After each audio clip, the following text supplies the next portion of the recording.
Super Dan Anderson here, and this is the first in a series of videos that I'm going to present talking about what I call my reality checks. Now, recently I was in a text conversation with a good buddy of mine, Dieter Knuddel, and I happened to mention to him about FMA and my own personal reality checks, and he said, "Well, I'd be kind of interested to hear about that one of these days." And I said, "Okay, yeah, I'll take some time and let you know." But I thought I'd go ahead and put this in video form. Now, my teacher, Remy Presses, passed away 19 years ago, and just like every other modern Arnes student, whether senior or junior or whatever, we've continued on our own personal paths. And without having him here, I've made some subtle changes and sometimes some big changes in what I do.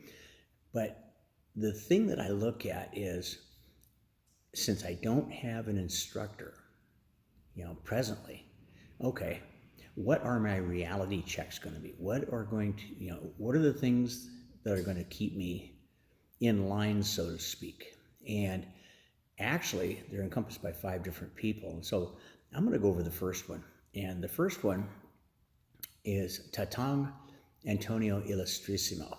Now, this might come as a surprise to a number of people because Calas Ilustrisimo and modern Arnes are very, very different. But let me tell you how I got onto this and why. So back in 2006 or thereabouts, I finally connected up with Mark Wiley, who is now a good buddy of mine, but he's also a very, very well-known Filipino martial arts author.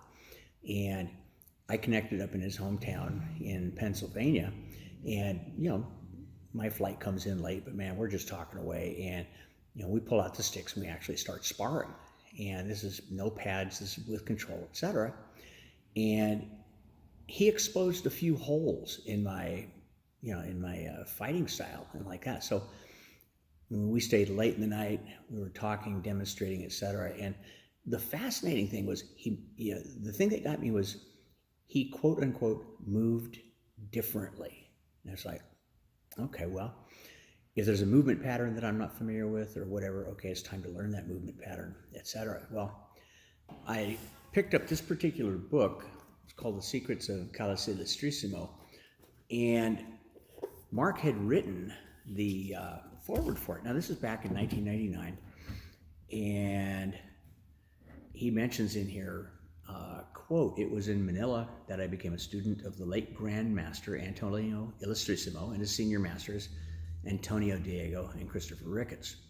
It is a result of training with these men that I immediately felt and saw a difference not only in the seriousness with which they trained and viewed their art, but also in my skills compared to theirs. After careful deliberation, I desisted in my pursuit of other arts and have been dedicated to the Ilustrisimo system ever since."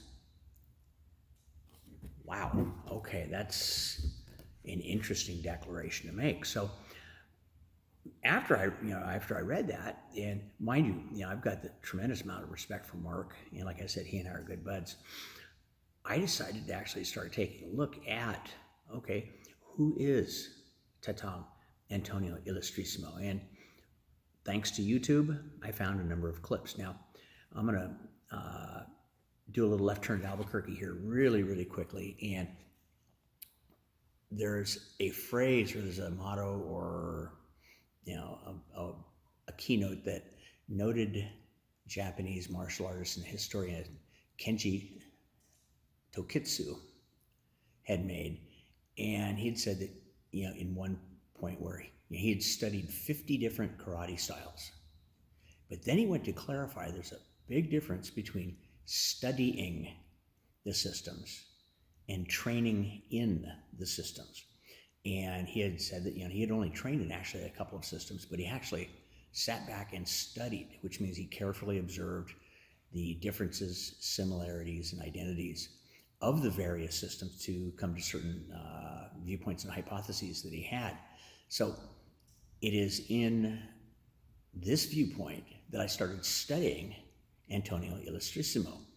And the thing that I noticed about him was that he was very, very combat efficient.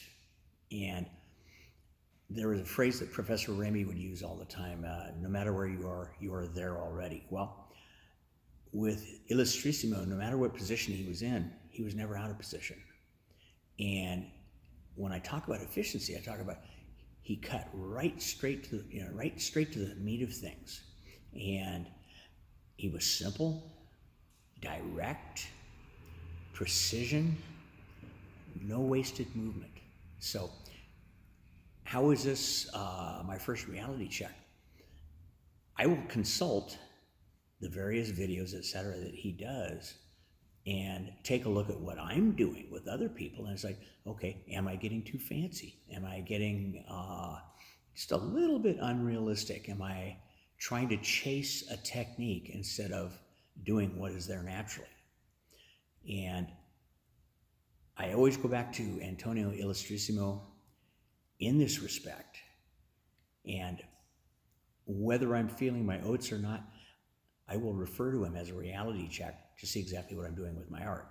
So that is the first of my reality checks. Grandmaster Antonio Ilustrisimo of Calles Ilustrisimo. And I tell you, works great for me. So we'll get on to the next video where I discuss my next reality check. See you later. Super Dan, over and out.